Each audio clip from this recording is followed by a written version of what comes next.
Welcome to Shukla study point. आप सभी का स्वागत है आपके अपने YouTube channel Shukla study point में। मैं शिवम शुक्ला आप सभी दोस्तों का हार्दिक स्वागत करता हूं। आज की वीडियो के माध्यम से हम लोग चर्चा करेंगे राजनीति शास्त्र के प्रथम प्रश्न पत्र से बनने वाले ऐसे महत्वपूर्ण ऑब्जेक्टिव टाइप के प्रश्नों के बारे में, जो कि आपकी परीक्षा में 100% आने वाले हैं। आपकी बार गारंटी के साथ बोल रहा हूं, यही क्वेश्चंस आएंगे आज के वीडियो के माध्यम से। 100 ऑब्जेक्टिव टाइप के क्वेश्चंस को नहीं, लेकिन लगभग 55 या 60 क्वेश्चंस को मैंने रखा है ऑब्जेक्टिव के, जो 2024, 2020, 2019 और 2022 और 23 में पूछे गए हैं। आपको एक प्रकार से मतलब पिछले 2-3-4 वर्षों में, 5 वर्षों में जो पूछे गए हैं। चूंकि अब आप सोच रहे होंगे अभी 2024 में ही पेपर हुआ है बीए 5th सेमेस्टर का, तो आप कैसे 3-4 वर्ष बोल रहे हैं गुरुजी? ठीक है, आप झूठ बोल रहे हैं, इसका मतलब नहीं। झूठ इसलिए नहीं बोल रहा हूं मैं, क्योंकि जो तुलनात्मक राजनीति और जो सरकारें हैं, तुलनात्मक सरकार और यानी comparative government and comparative politics, ये पेपर यूके वैसे स्विट्जरलैंड और चाइना के संविधान को आप आज से नहीं, जब ईयरली एग्जामिनेशन होता था तब से आपके सिलेबस में था। यानी ये सिलेबस में जो है पहले से ही था ऑलरेडी।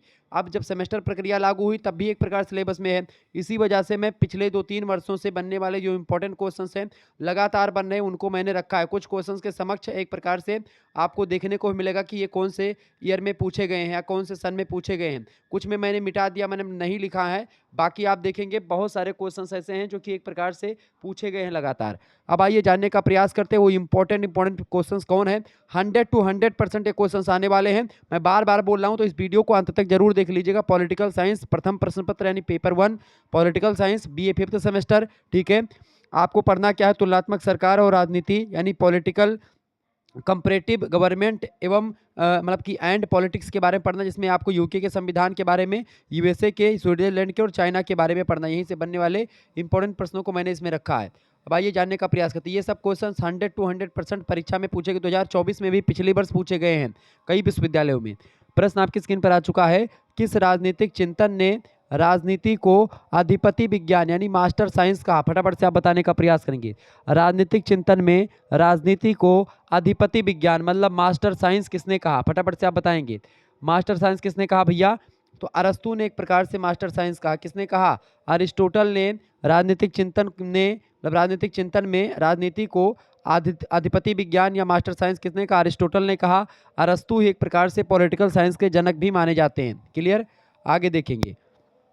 अगला क्वेश्चन है, निम्न में से या निम्नांकित में से किसी देश की तुलनात्मक अध्ययन करने के लिए किसी एक को चुना जाएगा? बताएं, फटाफट से आप बताएंगे। निम्नांकित में से किसी देश की तुलनात्मक सरकारों का अध्ययन करने के लिए किसी एक को चुना जाएगा। किसको किसको भाई? अगर तुलनात्मक राजनीति के बारे में आपको जानना है तो वहाँ की राजनीतिक दल यानी पॉलिटिकल पार्टीज के बारे में आपको जानना पड़ेगा, संसद के बारे में वहाँ की, और वहाँ की सेनाओं के बारे में भी आपको जानना है। यानी तुलनात्मक अध्ययन आप ऐसे करते हैं, राजनीतिक दल, संसद और सेना के बारे में जानकारी ग्रहण करके। ऑप्शन नंबर डी लगा देंगे, उपरोक्त तो सभी इसका करेक्ट आंसर होगा। आप सभी लोग एक प्रकार से ये चीज़ें फोकस करते हुए चलेंगे, ठीक है, ध्यान में रखते हुए चलेंगे। इंपॉर्टेंट क्वेश्चन है। अब मैं एक प्रकार से कितना आपको बताऊं, 100 to 100% क्वेश्चन लगातार पूछे गए हैं। ठीक है, चले अगला क्वेश्चन है, किस राजनीति वैज्ञानिक ने राजनीति को मूल्यों का आधिकारिक आवंटन के रूप में परिभाषित किया? फटाफट से आप बताएंगे। किस राजनीतिक वैज्ञानिक ने राजनीति को मूल्यों का आधिकारिक आवंटन के रूप में परिभाषित किया है? तो डेविड ईस्टन ने किया है। डेविड ईस्टन बहुत बड़े एक प्रकार से राजनीति विज्ञान के एक प्रकार से विद्वान माने जाते हैं। इन्होंने राजनीति वैज्ञानिक ने मतलब कि इन्होंने एक प्रकार से, ये पॉलिटिकल साइंटिस्ट है, इन्होंने राजनीति को जो है वैल्यूज का आधिकारिक आवंटन के रूप में उसको परिभाषित किया है। अगला क्वेश्चन से सर्वप्रथम किस चिंतक ने तुलनात्मक विधि का उपयोग किया था? देखिए, मैं डिजिटल बोर्ड पर ये क्लास लेने वाला था, बट एक्चुअली में क्या है कि थोड़ी सी प्रॉब्लम इस दौरान ये है कि जो है दुर्गा पूजा का माहौल है, तो इस दौरान तमाम प्रकार के माइक और हारन चल रहे हैं। इस वजह से एक प्रकार से वॉइस प्रूफ माइक जो है उसका यूज करना पड़ रहा है। तो वो माइक एक प्रकार से मैं पढ़ा रहा हूँ। बाकी गाना बहुत जोरों शोरों से एक प्रकार से बगल में ही बज रहा है, क्योंकि मेरा घर के बगल में काली माता का स्थान है, वहीं पर दुर्गा पूजा बैठा हुआ है। इस वजह से एक प्रकार से मैं आपको डिजिटल बोर्ड पर अभी नहीं पढ़ा पा रहा हूँ। बाकी डिजिटल बोर्ड पर भी क्लास आपकी ये आएगी। ठीक है, मतलब ये क्लास नहीं, बाकी और मॉडल पेपर मैं दूंगा। ठीक है, तो परेशान होने की ज़रूरत आपको बिल्कुल भी नहीं है। प्रश्न है आपका, सर्वप्रथम किस चिंतक ने तुलनात्मक विधि का यानी कंपैरेटिव मेथड का प्रयोग एक प्रकार से किया था? तो अरिस्टोटल ने किया था। किसने किया था? अरस्तू ने। इंपॉर्टेंट क्वेश्चन है, कई बार परीक्षा में आया हुआ है, पिछले वर्ष 2024 में पूछा गया था। ठीक है, अगला क्वेश्चन है, राजनीति किस भाषा से निकला हुआ है? बताएं। राजनीति शब्द जो है यानी कि पॉलिटिक्स जो शब्द है ये पॉलिस शब्द से बना हुआ है, जो एक ग्रीक शब्द है। ठीक है, किससे बना? पॉलिस। पॉलिस का मतलब क्या होता है? नगर राज्य। क्लियर, ध्यान रखिएगा इन चीज़ों को। अगला क्वेश्चन आ चुका है, निवेश निर्गत उपागम किसके द्वारा विकसित किया गया? निवेश निर्गत उपागम जो है ये डेविड ईस्टन के द्वारा विकसित किया गया है। 2024-2022 दिन दोनों में एक प्रकार से प्रश्न पूछा गया है। निवेश निर्गत उपागम किसके द्वारा विकसित किया गया? डेविड ईस्टन के द्वारा विकसित किया गया है। ठीक है, अगला क्वेश्चन बहुत ही महत्वपूर्ण प्रश्न, कई विश्वविद्यालय में लगातार आने वाला प्रश्न, एक भी ईयर बचता नहीं जो ये प्रश्न पूछा नहीं। Spirit of laws, spirit of laws 2022, 23, 24 तीनों ईयर में लगातार पूछा गया। 2017, 18, 19 में भी आया है ये। स्पिरिट ऑफ लॉज पुस्तक के लेखक कौन है? मॉन्टेस्क्यू हैं, याद कर लीजिएगा, बहुत ही महत्वपूर्ण एक प्रकार से ये पुस्तक है। अगला पुस्तक भी बहुत ही इंपॉर्टेंट है, 2022, 23 और 24 में नहीं आया था। ठीक है, 2017 में भी आया है ये। Theory and practice of modern government के लेखक कौन है? अच्छा, ये विश्वविद्यालय जो है जैसे कि आपके डीडीयू में पूछा गया है, सिद्धार्थ यूनिवर्सिटी में पूछा गया है, राजा महेंद्र प्रताप सिंह यूनिवर्सिटी में आप देखेंगे ये प्रश्न आया हुआ है कई बार। इसके अलावा आप देखें डॉक्टर भीमराव अम्बेडकर यूनिवर्सिटी में क्वेश्चन पूछे गए हैं ये सब। इसके अलावा आपके महात्मा गांधी काशी विद्यापीठ, पहले नहीं होता था, मतलब पहले ऑब्जेक्टिव होता था, उसमें आया था। इसके अलावा आप देखेंगे कानपुर विश्वविद्यालय और ऐसे कई विश्वविद्यालय हैं जहाँ पर एक प्रकार से क्वेश्चंस पूछे गए हैं। और पिछले मतलब 2017-18 में ऑब्जेक्टिव टाइप के क्वेश्चंस होते थे, 18, 17 इन सभी में, तब भी एक प्रकार से क्वेश्चंस पूछे गए हैं कहीं ना कहीं परीक्षाओं में। तो theory and practice of modern government, इस पुस्तक के लेखक कौन है? यानी इस वीडियो में एक भी क्वेश्चंस मैंने फर्जी नहीं रखा है, एक भी क्वेश्चंस ऐसा नहीं कि जो एक प्रकार से पूछा ना जाए। बताएं, theory and practice of modern government पुस्तक के लेखक कौन है भैया? इस पुस्तक को लिखा है हरमन फाइनर ने। ध्यान रखिए किसने लिखा है? हरमन फाइनर नाम के विद्वान ने। ऑप्शन नंबर इसका डी करेक्ट आंसर होगा। अगला क्वेश्चन है, तुलनात्मक राजनीति का जनक कौन है? तुलनात्मक राजनीति का जनक कौन है भैया? अरिस्टोटल, अरस्तु जो है तुलनात्मक राजनीति के जनक हैं। देखिए कई बार प्रश्न पूछा गया है ये, और यहाँ पर आपको एक प्रकार से बार बार मैं प्रश्नों को बता रहा हूँ। अगला क्वेश्चन, समाज के बिना मनुष्य पशु या देवता, मतलब पशु है या तो देवता है, ये कथन किसका है? दो बार परीक्षा में प्रश्न पूछा गया, 2022, 2023 और 24 में भी ये प्रश्न आया हुआ था। कौन सा प्रश्न भैया? समाज के बिना मनुष्य या तो पशु है या फिर देवता है, यह कथन किसका है? यह कथन अरस्तु का ही है। किसका कहे भैया कथन? अरिस्टोटल का है। ऑप्शन नंबर इसका बी करेक्ट आंसर होगा। अगला क्वेश्चन आप देखेंगे, अरस्तु के अनुसार कौन सरकार सबसे अच्छी होती है? लोकतंत्र, पॉलिटी यानी राज व्यवस्था, कुलीन तंत्र या राजतंत्र? बताएं। तो अरस्तु के अनुसार जो है पॉलिटी यानी राज व्यवस्था जो होती है वो सबसे बेटर मानी जाती है। ठीक है, ये बात आप ध्यान रखेंगे। आगे बढ़ते हैं, अगला क्वेश्चन आ चुका है, तुलनात्मक राजनीति मतलब कि तुलनात्मक राजनीति केंद्रित होता है। तुलनात्मक राजनीति केंद्रित होता है किसमें? देखिए विषय, देश और धर्म तीनों में एक प्रकार से केंद्रित होता है तुलनात्मक राजनीति। Option number D correct answer होगा। 2022, 2023 और 2024 में क्वेश्चंस पूछा गया है, ये बात ध्यान रखेंगे। इसके अलावा कुछ और क्वेश्चंस 2024 में पूछे गए, जैसे कि राज्य एक आवश्यक बुराई है, किसने कहा? मतलब कौन से विचारक मानते हैं? तो व्यक्तिवादी विचारक मानते हैं कि राज्य एक आवश्यक बुराई है, ये बात आप ध्यान रखेंगे। इसके अलावा सकारात्मक स्वतंत्रता का अर्थ 2024 में प्रश्न पूछा गया था, क्या होता है? तो प्रतिबंध रहित स्वतंत्रता को सकारात्मक स्वतंत्रता कहते हैं, ये बात आप ध्यान रखेंगे। अगर आपको एक प्रकार से इस सभी लेक्चर की पीडीएफ प्राप्त करनी है, अगर आप ये चाहते हो कि एक प्रकार से जो मैं लेक्चर ये दे रहा हूँ, इंपॉर्टेंट क्वेश्चंस जो ये आपको मिल रहे हैं, इसकी आपको पीडीएफ प्राप्त करनी है, ठीक है, या एक प्रकार से आपको पिछले वर्ष 2024 में जो मॉडल पेपर मैंने दिए थे उसकी पीडीएफ आपको प्राप्त करनी है, ऑब्जेक्टिव की, महासंग्राम रिवीजन क्लास की, और पिछले वर्ष के क्वेश्चन पेपर विभिन्न विश्वविद्यालय के ऑब्जेक्टिव के भी हमारे पास मौजूद हैं और उनके हल वीडियो फॉर्म में आपको मिलेंगे। ठीक है, तो अगर ये सब आपको प्राप्त करना है पीडीएफ वगैरह, ठीक है, 2024 वाला और 2025 में जो मैं पढ़ाऊंगा वो सब पीडीएफ आपको मिलेगा, सारे सब्जेक्ट का पीडीएफ मिलेगा, ऐसा नहीं केवल पॉलिटिकल साइंस का। आपका एक सब्जेक्ट और होगा तो पॉलिटिकल साइंस के साथ साथ आपका जो दूसरा सब्जेक्ट होगा उसकी तैयारी भी हो जाएगी, और आपके को करिकुलर का जो एग्जाम होगा उसकी भी तैयारी मैं करवा दूंगा। ठीक है, मात्र और मात्र 100 रुपीज़ एक प्रकार से कोर्स का प्राइस रखा गया है। अब इसमें मत ये मत कहिएगा गुरुजी पूरा का पूरा चैप्टर एकदम से खत्म कर देना है। देखिए अब चैप्टर 1 चैप्टर 2 इस तरीके से मैं नहीं पढ़ा पाऊंगा चूंकि समय कम बचा हुआ है।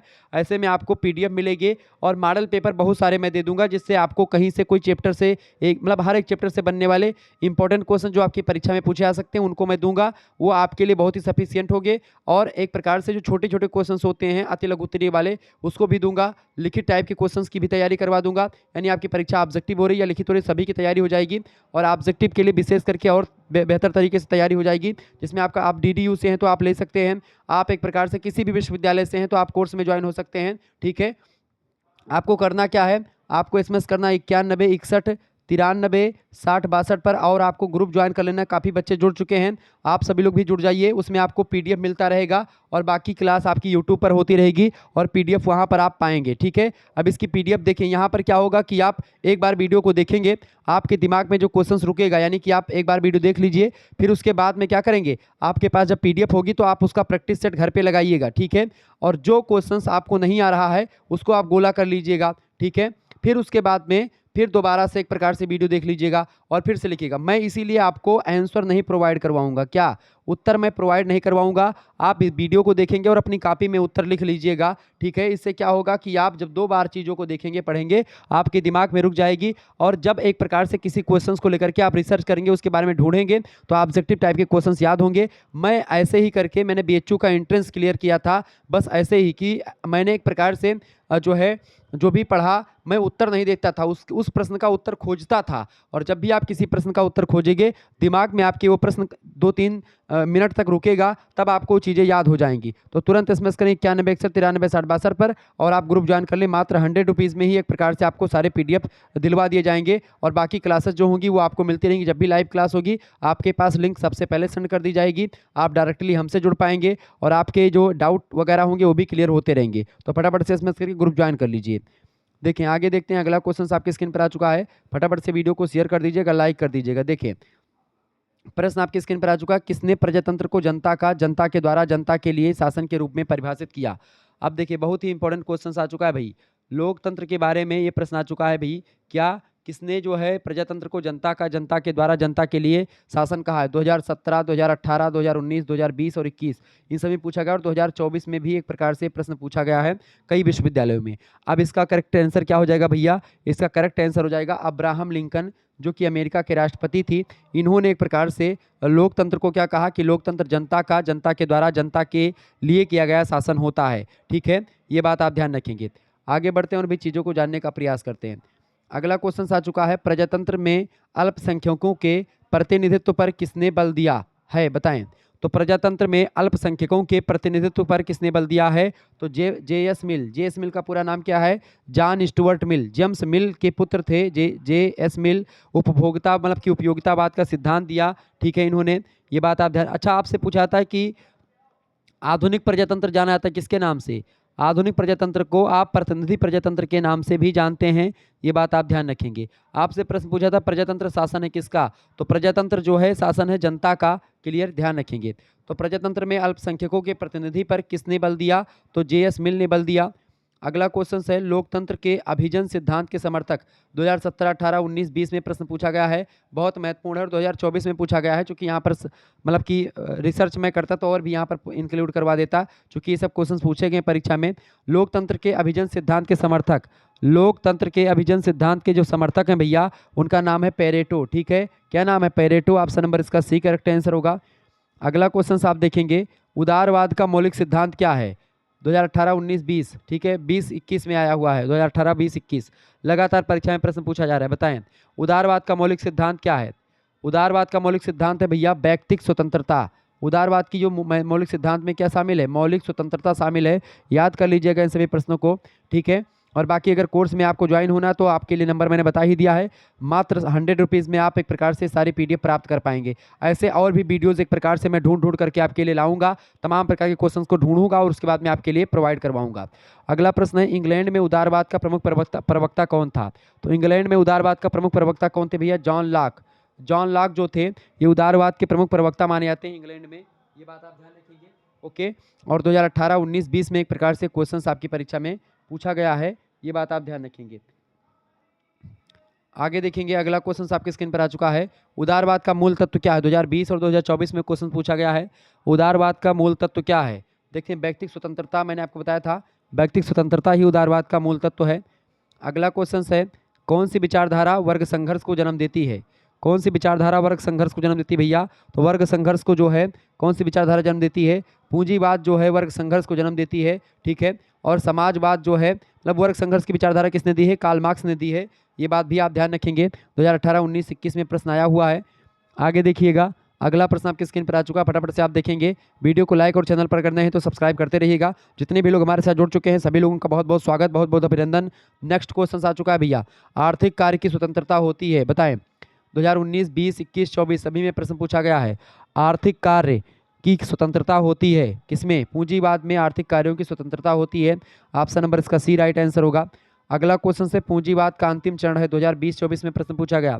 पूंजीवाद का अंतिम चरण साम्राज्यवाद, पूंजीवाद का अंतिम चरण है साम्राज्यवाद। ऑप्शन नंबर इसका डी करेक्ट आंसर होगा। अगला क्वेश्चन आ चुका है, निम्नलिखित में से कौन सा प्रत्यक्ष लोकतंत्र का उपकरण नहीं है, बताएं। निम्नलिखित में से कौन सा प्रत्यक्ष लोकतंत्र का उपकरण नहीं है? तो सार्वभौम वयस्क मताधिकार जो है ये प्रत्यक्ष प्रजातंत्र का उपकरण नहीं है। बाकी जनमत संग्रह, आरंभक और लोक निर्णय ये जनमत संग्रह जो है मतलब प्रत्यक्ष प्रजातंत्र के उदाहरण हैं। 2024 में प्रश्न पूछा गया है। देखिए डायरेक्ट डेमोक्रेसी या प्रत्यक्ष प्रजातंत्र जो होता है मात्र एक देश में है दुनिया के, वो देश है स्विट्जरलैंड। क्लियर, ये बात आप ध्यान रखेंगे। स्विट्जरलैंड में क्या है? प्रत्यक्ष प्रजातंत्र है, क्योंकि वहाँ पर छोटा देश है, वो जनता ज़्यादा नहीं, इस वजह से जनमत संग्रह करवा लिया जाता है, आरंभक और लोक निर्णय हो जाते हैं, इनके माध्यम से नियम कायदे बनाए जाते हैं। अगला प्रश्न है, लोकतंत्र किस सिद्धांत पर आधारित होता है? 2024 में क्वेश्चन पूछा गया है, लोकतंत्र किस सिद्धांत पर आधारित है? फटाफट से आप बताने का प्रयास करेंगे। तो लोकतंत्र किस सिद्धांत पर आधारित है भाई? लोकतंत्र किस सिद्धांत पर आधारित है? तो लोकतंत्र जो है ये किस पर आधारित होता है? बिल्कुल राइट आंसर आप सभी का आ रहा है, फटाफट से, बिल्कुल बहुत बढ़िया बहुत बढ़िया। लोकप्रिय संप्रभुता राइट आंसर 2024 में प्रश्न पूछा गया।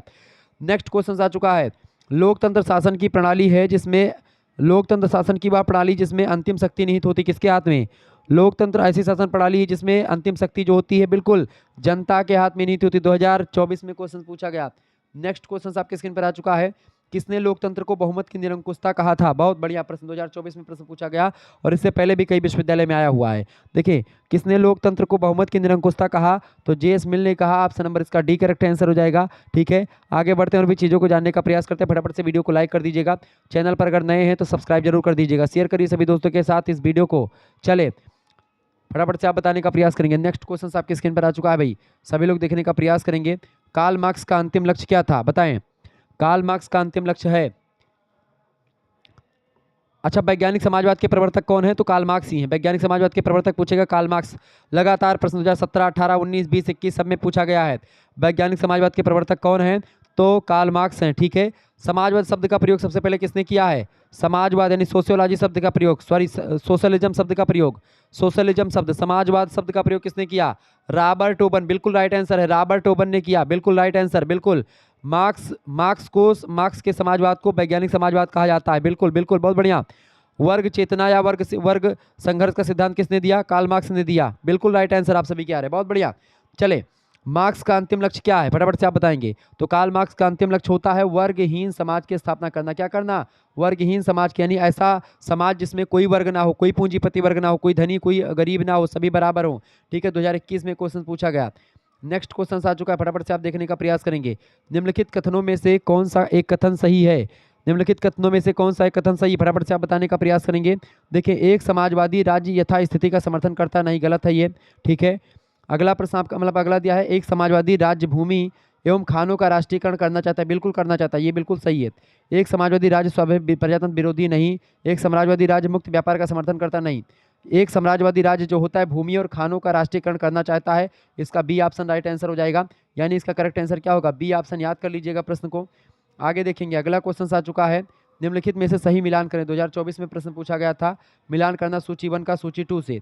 देखें यहाँ पर मिलान, देखें ए का ऑप्शन नंबर देखें, सामूहिक जिम्मेदारी की अगर बात की जाए तो सामूहिक जिम्मेदारी जो है आपकी यूके में एक प्रकार से है। ठीक है, सामूहिक जिम्मेदारी का सिद्धांत यूके में काम करता है। बहुदलीय प्रणाली जो है ये कहाँ पर काम करती है भैया? बहुदलीय प्रणाली जो है भारत में चलती है। भारत में कौन सी दलीय व्यवस्था है? बहुदलीय व्यवस्था है। क्लियर, तो इसका ए का बी हो गया और बी का आपका फर्स्ट हो गया। जनमत संग्रह कहाँ पर है भैया? जनमत संग्रह कहाँ पर होता है? प्रत्यक्ष प्रजातंत्र में। और दुनिया का एकमात्र देश है प्रत्यक्ष प्रजातंत्र का, डायरेक्ट डेमोक्रेसी का, स्विट्जरलैंड। तो जनमत संग्रह आपका जाएगा 4th पे, यानी कि सी का 4 आपका चला गया। ठीक है, इसके बाद में डी का आपका एक ही बच रहा है, तो इसको आप लगा दीजिए। यानी कानून की उचित प्रक्रिया जो है वो यूएसए में है। यानी ए का आपका क्या लगा है? ए का आपका लगा है भैया यूके, यानी कि सामूहिक जिम्मेदारी यूके। ए का 3, ठीक है, इसमें दिया है और किसी में नहीं दिया, तो यही होगा। बी का 1 बिल्कुल बहुदलीय प्रणाली भारत, ठीक है। सी का 4 बिल्कुल, हाँ सी का 4 और डी का 2, इसका राइट आंसर हो जाएगा सी ऑप्शन, ध्यान रख लीजिएगा। क्लियर, आगे बढ़ते हैं, अगला क्वेश्चन आ चुका है, समाजवाद का मुख्य लक्षण क्या है? 2024 में क्वेश्चन पूछा गया है, समाजवाद का मुख्य लक्षण क्या है?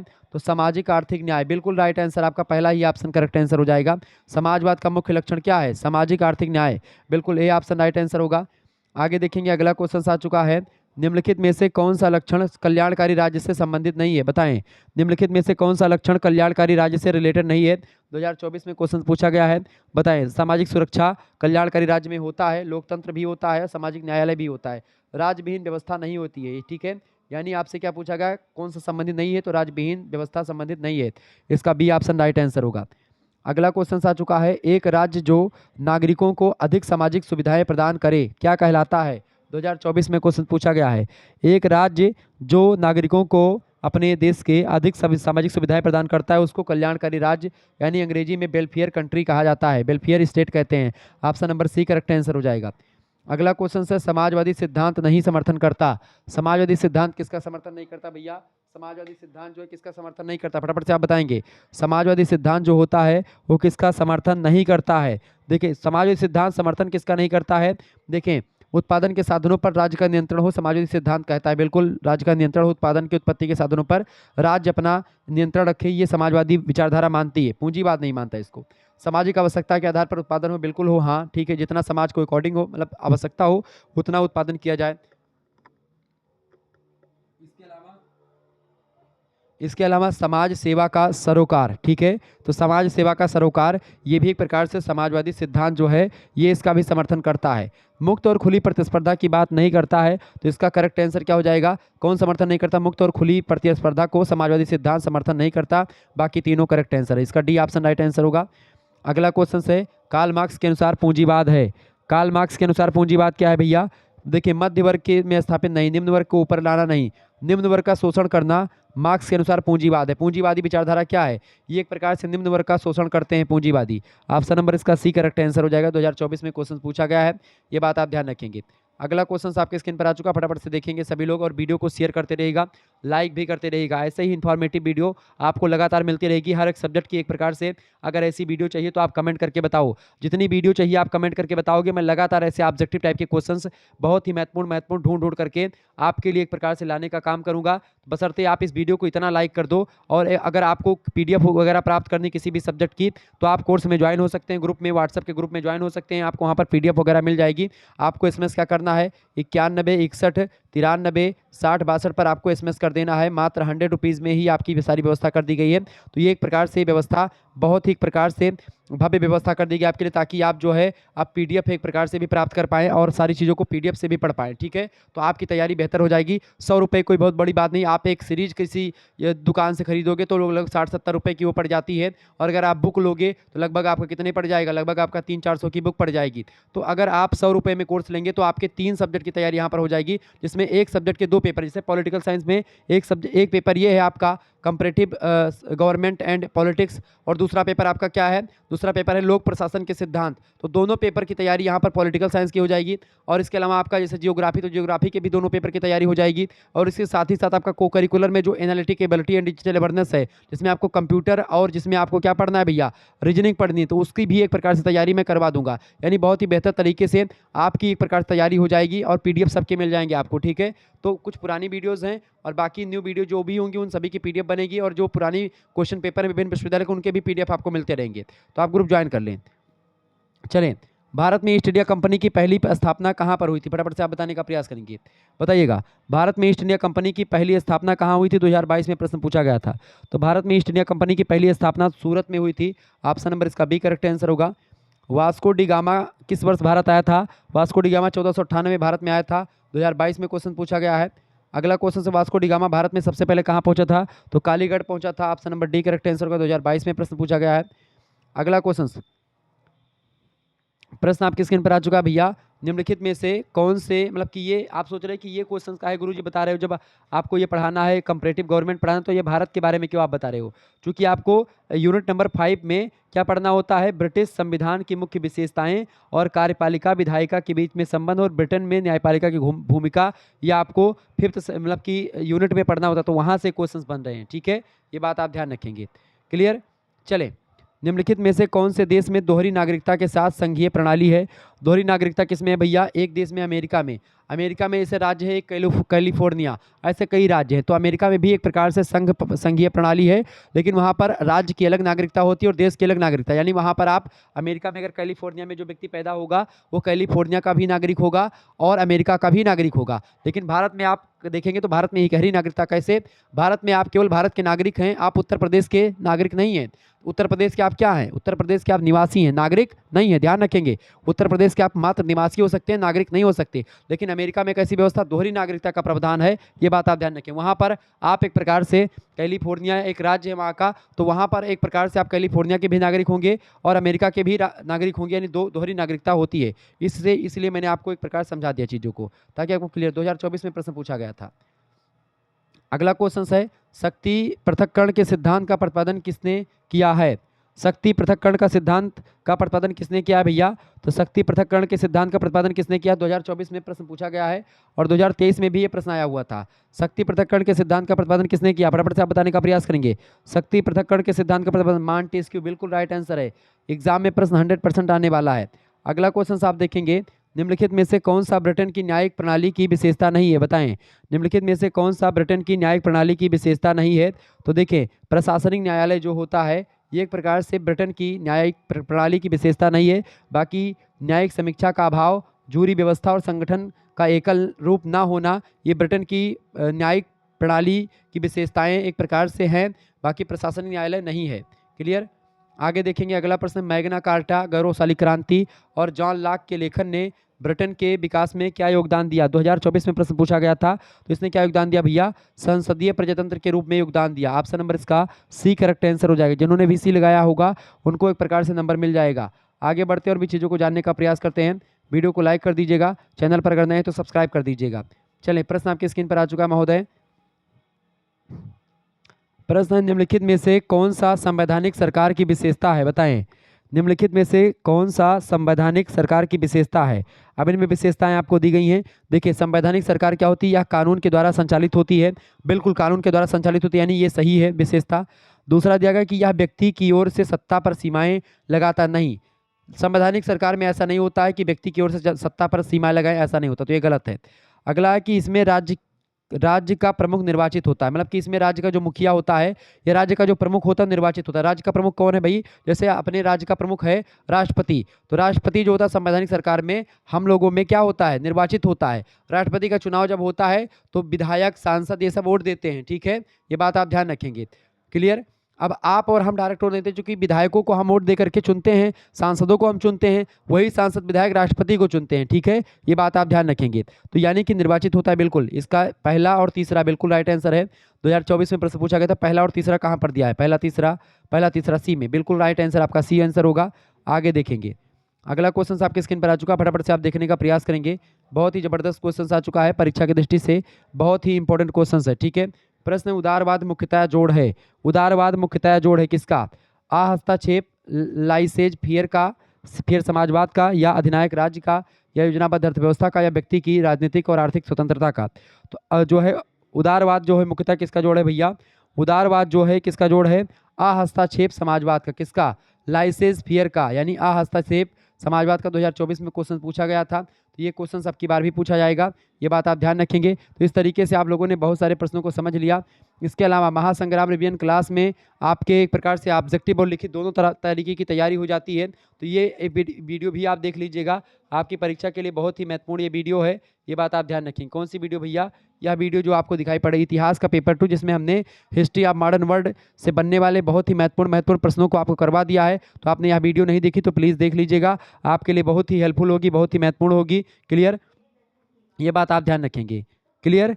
भारत का संविधान दुनिया का सबसे बड़ा लिखित संविधान है, ये बात आप ध्यान रखेंगे। चाइना की अगर बात किया है तो the history of the loss of Vietnam, मतलब वियतनाम, ये पुस्तक लिखी है फाई बोई चाऊ ने, प्रश्न परीक्षा में पूछा गया था। ठीक है, ये बात ध्यान रखें। 2024 में भी प्रश्न पूछा गया था क्या कि कम्युनिस्ट मैनिफेस्टो किसने लिखा है? तो कार्ल मार्क्स और उनके एक मित्र थे जो है एंजल्स और मार्क्स ने मिलकर के कम्युनिस्ट मैनिफेस्टो नाम की पुस्तक लिखी है, मतलब उसका घोषणा पत्र लिखा है। तो ये परीक्षा में प्रश्न पूछा गया था। ठीक है, 2024 में कई विश्वविद्यालय में एक प्रश्न पूछा गया था कि एक राज्य केवल यंत्र है जिसकी सहायता से एक वर्ग दूसरे वर्ग का शोषण करता है। ये भी कार्ल मार्क्स का ही कथन है। ये बात आप ध्यान रखेंगे। ये सब क्वेश्चंस पूछा जाता है। बहुल कार्यपालिका किस देश की विशेषता है? तो स्विट्जरलैंड की विशेषता है। स्विट्जरलैंड में बहुल बहुल कार्यपालिका है, ये बात आप ध्यान रखेंगे। क्लियर? स्विट्जरलैंड में ही प्रत्यक्ष प्रजातंत्र है, ये भी आप बात ध्यान रखेंगे। इसके अलावा सीमित सरकार का घनिष्ठ संबंध किससे होता है? विधि के शासन से होता है। ये बात भी प्रश्न 2024 में प्रश्न पूछा गया था परीक्षा में। तो ऐसे तमाम प्रकार के और भी प्रश्न जो होंगे अगले मॉडल पेपर में आपको देने का प्रयास करूंगा। मिलते हैं फिर नेक्स्ट वीडियो में, तब तक के लिए जय हिंद, जय भारत। आप सभी का बहुत बहुत धन्यवाद हमारे से जुड़ने के लिए। इसी प्रकार से अपना प्यार हमेशा बनाए रखेंगे। Good night, all of you, बहुत बहुत धन्यवाद।